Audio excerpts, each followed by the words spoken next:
I'm super excited, about to get on the stage at Marketing Week Live and the Insight Show, and today I'm talking about how we differ online and offline in 2019 and talking about who we really are. Definitely one of my favourite subjects, so hopefully the crowd will enjoy it, and I'm really excited to get going. So, awesome. Can I have a nice welcome for Geraint, please? Thank you. Thank you very much indeed. Okay, right then.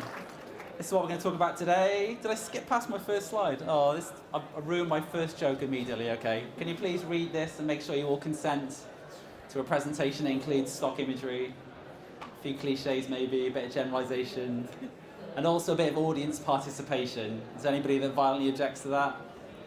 You can't indicate that. I know if you hate it, you're sitting there going, no, I can't do it. So there you go. All right, well, let's crack on. So today we're going to be exploring who are we, the difference in this physical world that we're in now and maybe how we are online as well. We'll delve into a few key statistics that are interesting, talk a little bit about what companies are doing in this space, and then maybe look at a few elements of homework you can take away as you leave. All sound good? Okay. You're a tough crowd, aren't you? It's been a long day. Oh, it's almost lunchtime, isn't it? Right, okay, here we go. Okay, good. So then, audience participation begins. When you're on social media, how many of you would say that the person, the you that you portray, is 100% accurate to your life?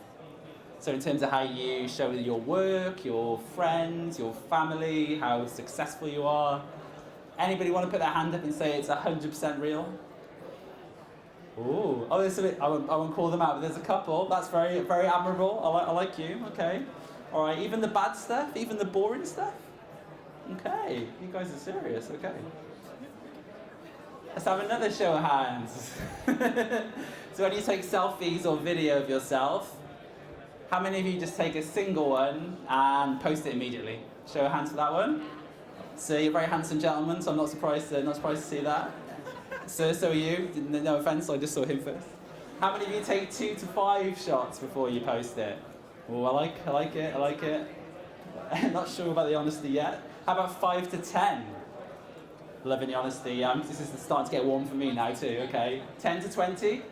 Love it. No, you have to get it right. 20 to 50 shots before you post it. Love it.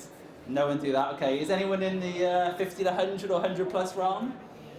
Nice, okay. Well, that's very authentic answer from you all, so I really appreciate that. Okay, so in 2019, it is a very, very exciting time, but I think it's also a very confusing time, right? We're in an era of unprecedented change, and I know that every single one of these events you go to, and every year, somebody like me stands up and goes, it's unbelievable, it's more change we've ever seen, but I think you'd all agree that 2019 is crazy.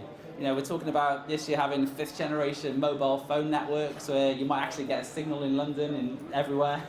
You know, you might have vehicles that can drive themselves if Elon Musk delivers on his promise. You know, we might even go to Mars, maybe not this year, but you can feel like it's coming pretty soon, right? So it's a really, really confusing time for us, isn't it? And trying to be kind of authentic and real in ourselves amidst all of this, I think is quite a challenge. It's also not all amazing, is it? Because it's a bit of a sad picture, I'm sorry to show it. I don't want to bring the vibe down, but this is part of what we're dealing with, right? It's not all about exciting technology, it's also about very, very sad things that are happening in the world, right? But don't worry. Panic not, because we've got our smartphones, haven't we? So let's not worry about the thing I just showed then, right? So this is some research by a company called Tappable that some of you might have seen, but I think it's really, really fascinating. So it studied 500 millennials, and I'll put that in inverted commas because I hate the phrase myself, and I'm sure many of you millennials out there also hate being described as such. I'm definitely not one, for the record. I think you've already guessed that. But this research, the 500 millennials, talks about what sacrifices they might make instead of their smartphone. Now, again, small sample, don't know how true this is, but I think it's really interesting content to talk about today anyway. So 10% would allegedly be willing to lose a finger rather than their smarphone. Sounds a bit nasty, doesn't it? Obviously, some would give up drinking, you know, fair enough. I can imagine that. I'm doing a health kick, you know, giving up sex, lose one of their 5 senses. Pretty crazy stuff, right? Would any of you do any of those things for your smartphone? Really? Really? Okay, no, you're right. Probably wouldn't. I think probably most of us would, though, secretly. So what is driving this situation right now? Like, what is driving digital culture? Again, you kind of read a lot of articles talking about what digital is doing, how it's driving activity. I mean, to be honest, there's very little differentiation between digital and culture these days anyway, as I'm sure all of us are aware. But I love showing this piece of content here, which is created by Laurie Lewis and officially Chad. Please do give them a shout out on social media because they're the backbone of so many presentations, you wouldn't believe it. But this is their take on what happens in an internet minute. A minute, all right? This isn't a day, this isn't a week, this isn't 2019, this is exactly what happened in the last 60 seconds of me rambling on. So all these tweets being sent, all this YouTube video being posted, all of this content being exchanged between us, isn't it any wonder that maybe we do struggle a little bit around who we are, how we should act, what's going on, and then obviously the knock-on effects for us as business people and marketeers is really, really interesting. There's another stat here that I've double-checked about 57 times, but by all means, please do ask me to check it again, is that most people get to your website now, and now they make up their mind about the content they see on your company page or your own personal page in 0.05 seconds. So not like a couple of seconds, like all the statistics used to say, that they give you the chance to land on your page and go, yeah, no, not for me, and click away. That is not happening at all, is it? I think we can all empathise with the idea of going there and going, no, this is basically what's happening all around the world right now. So again, as marketeers, I think it's a very, very, very, very challenging situation for us. All good so far? You're still with me? The croissants, I know they're calling, but just give me another 14 minutes and we'll get there. So in terms of how our behaviour might differ online and offline, I really like talking about this study from Ofcom, which is a really fantastic data set that they produce each year. And here are some kind of selected highlights and stats that I've pulled out from it. You can probably already see where I'm going on this, but this is basically about how we use the things that about 14% of you are now currently holding in your hands, so thank you for that. The smartphone is the preferred device for accessing the internet, even at home. Again, I think we can all kind of connect with that, really. The days of getting on your desktop and waiting for it to boot up, they're kind of over. It's pretty much only a smartphone. This second bullet point, let's really dive into this one, because I love this one. So 40% of adults look at their phone when they first wake up in the morning, and it rises to 65% of under 35-year-olds. What a lie. I mean, really? How many of you in the morning look at your phone straight away? So I'm not saying the Ofcom research is wrong, I'm just pointing out that maybe people are a little bit ashamed to admit that they're so obsessed with their smartphone. It's really fascinating, isn't it? At least they got 65% of people to admit to it, at least. 1 in 5 households use fitness trackers. I'm sure many of you out there look very, very fit and athletic and healthy, so I'm sure you're all also wearing those trackers. They also spend more than 40 hours a week online, which I think, again, a lot of us can identify with. That feels real. Is 40 enough as a number? I don't think so. I think, with a bit of sort of Netflix and chill and a couple of box sets, I think you're definitely exceeding 40 hours in a week if you're anything like me. And then this bottom one I do love as well, again, kind of pulling out a small segment of an age group, but it talks about the fact that when we're commuting in this crazy city and others, we are invariably doing a number of different tasks at any given time. So we might flick between texting, WhatsApping, checking our social media, looking at jobs when we shouldn't be, whatever it might be. It's all really something we do interactively as we commute. Do any of you not do any of these things? So I'll interview you if you don't. I'd love to make you a case study. Brilliant. Okay, good. It's about right so far. So this is like how we exist and what's going on. But then there's another whole element to this that I think is really, really interesting. What's going on with this kind of stuff? So this is, again, try not to cry, and I'll hold back the tears. But this is Cheryl and Liam when they posted about their breakup. Sorry. Whew, I'm still a bit cup about this. Okay, right. But on a serious note, on the right-hand side, is it right or left? Right? Okay. In the right-hand side are their 2 social media posts about when they've broken up their relationship, obviously talking about their son, very, very real stuff for them. And then these are some other screenshots that I took at the time of some of their fans and people that believe they have a real connection with them, actually posting comments to them about the breakup as if they are related to them, friends of them or family of them, right? Now, I'm nowhere near smart enough to explain what is going on here to you. It's certainly not in 12 minutes, let alone like 12 hours. But I think as a little sort of vignette of where we are in 2019, I like to think this is a pretty effective one, right? It's people giving their lives out on social media in a way that is unprecedented. Can you imagine past iconic people like Elvis or the Beatles or whoever it might have been, like acting in this way and giving this kind of content out? And then people who believe so much that this is a real part of their lives, they are talking to those people as if they actually know them. And I'm sure we've all done it in some different way, in shape or form, right? We've all retweeted, we've all posted, we've all added and commented. But I think this is a really interesting kind of context and vignette to what's going on in 2019. Okay, did any of you post? I'm sorry if you were hurt by this situation. All right, I'm with you. Sorry, I didn't mean to point to you, I'm sure you didn't insinuate that you did. What's that, sorry? Yeah, Liam, he is my world. I just wish I could get away with the tats. Anyway, so what is going on here, right? So as marketeers, as business leaders that all of you are, I know you're all wrestling with what to do about this, how should you react, what should your company do? And just part of what I wanted to cover quickly today is just kind of how some companies are starting to deal with this and think about this. Because obviously with this prevalence of smartphones, social media, and living in this kind of digital world, as we just saw, and actually a kind of real world for a lot of people, it's really essential for companies to kind of have a strategy to address this. So you've all heard the buzz term Omni-Channel. Omni-Channel, obviously it's been around for about 5 or 6 years now. It kind of took over from what multi-channel used to try and be.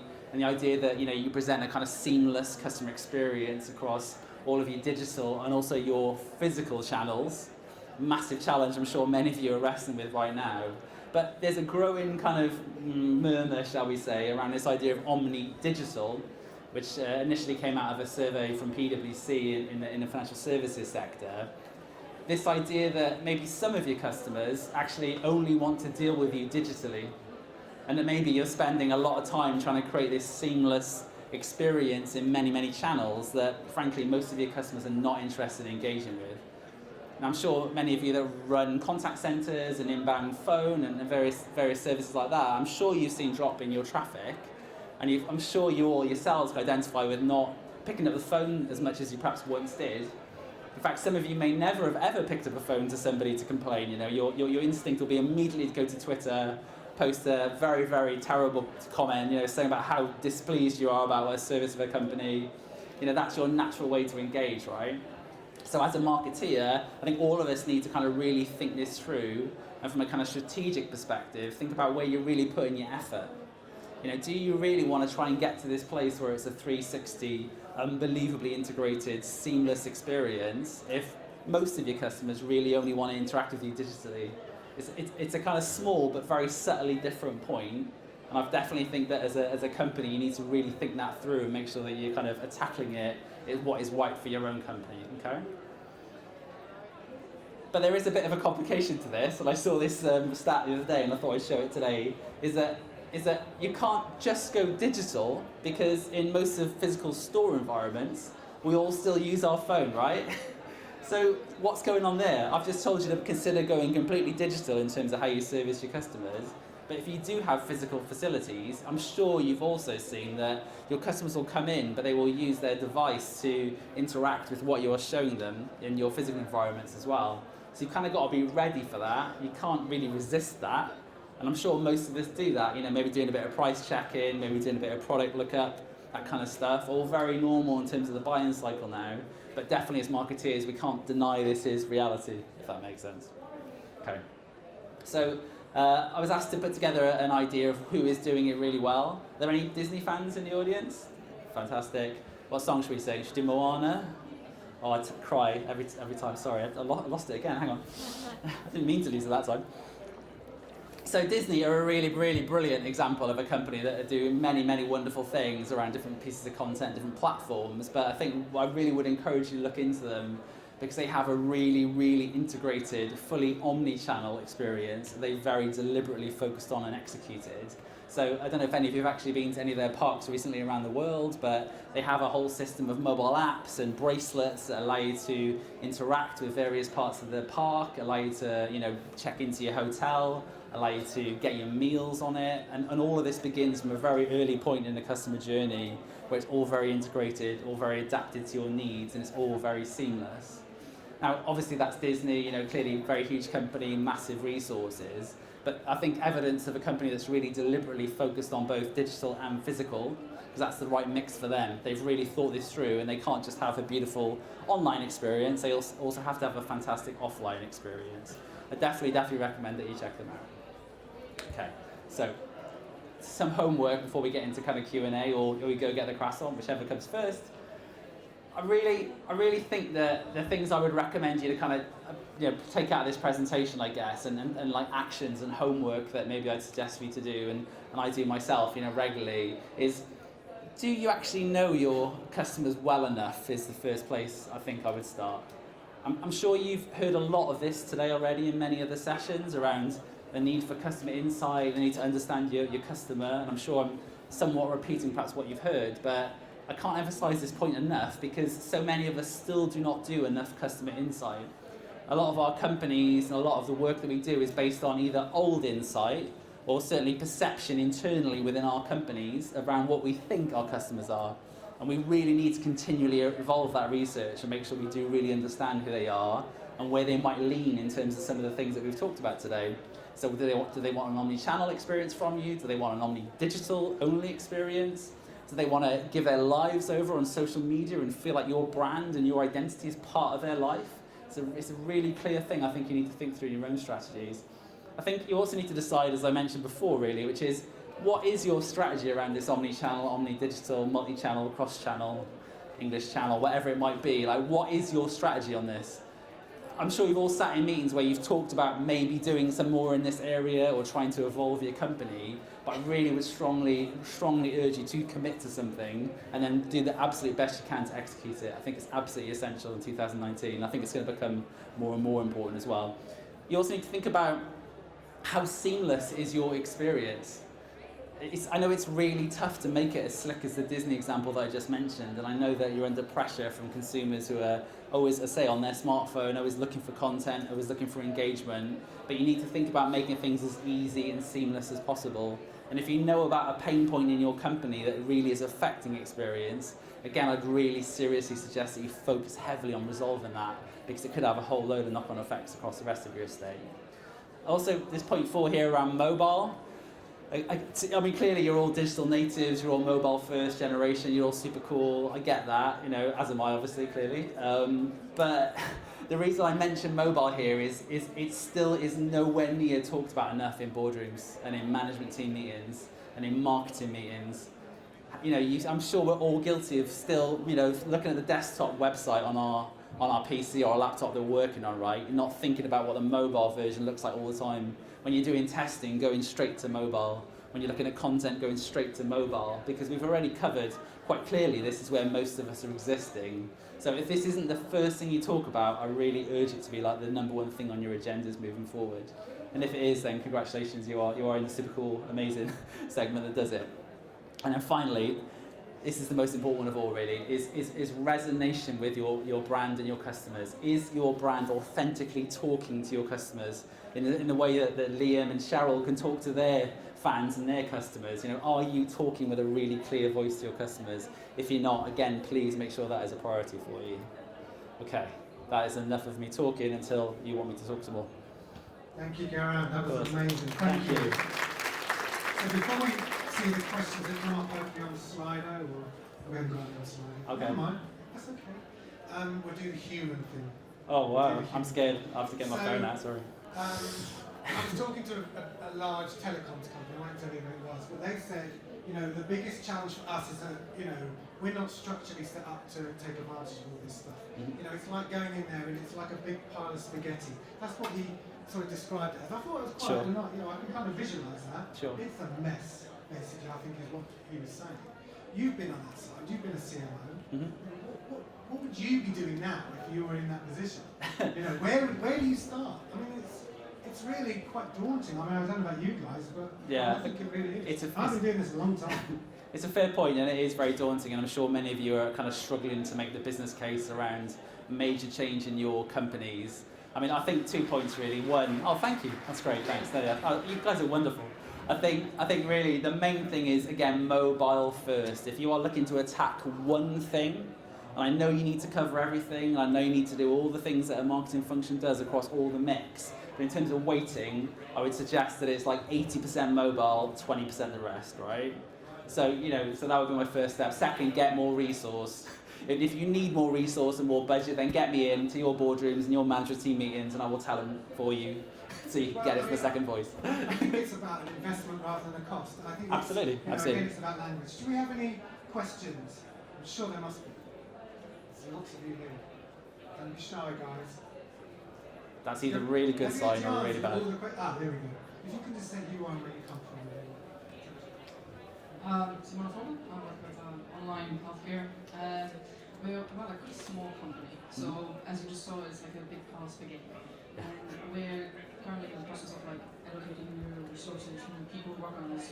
If you could, from the ground up, allocate a team to work on these different things, what would you have as priority? You just said mobile first, but we're slowly getting into social media and all these kind of things. Sure. Where should we actually focus the job positions on, basically? That's so interesting. Well, again, picking up on the investment point that was just made quite clearly, more clearly than I did.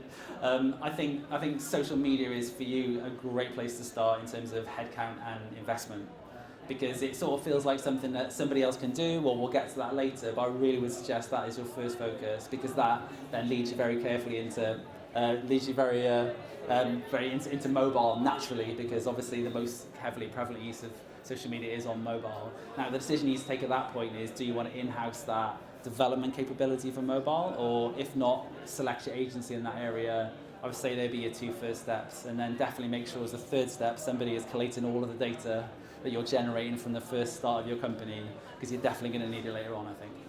Okay, thank you. We've got a couple of questions here. The first one, if a company doesn't focus on under 35s, how different is your social media? Actually, and what about the older generation who don't think mobile first? Just throwing that one. So interesting. Look, I think what I would say on this is, don't underestimate how mobile-led and social media-led over 35s are. I'm clearly very, very old, as you can tell, old enough to be your father in many cases, but I'm still on my smartphone, I'm still engaged, I'm still talking about it, and I think maybe you can already see that in your family, embarrassingly tweeting you or coming on Facebook and making comments. I'm sure there's been a few nods in the audience, so don't think they're not on there. Okay, the second one is a bit of a wider one, but it's about health and issues about using mobiles, and what would you say about the influence on people's health? Thank you for that question, because I think it is massively important. I think, again, not endorsing Apple iPhones in particular, but I think if you've got the kind of screen time thing activated on there where it shows you how often you've been on your mobile, I think that's a really great place to start, because it's quite a wake-up call. And second, again, not intentionally connecting that, but I would strongly advocate that you do try and break habits like checking your mobile phone first thing in the morning, checking it last thing at night. It can make a massive difference to your well-being and your mindset. So I think even to yourselves, if you can reduce that behaviour, then I think we'd all be in a better place. Very good advice. Any more questions for Geraint?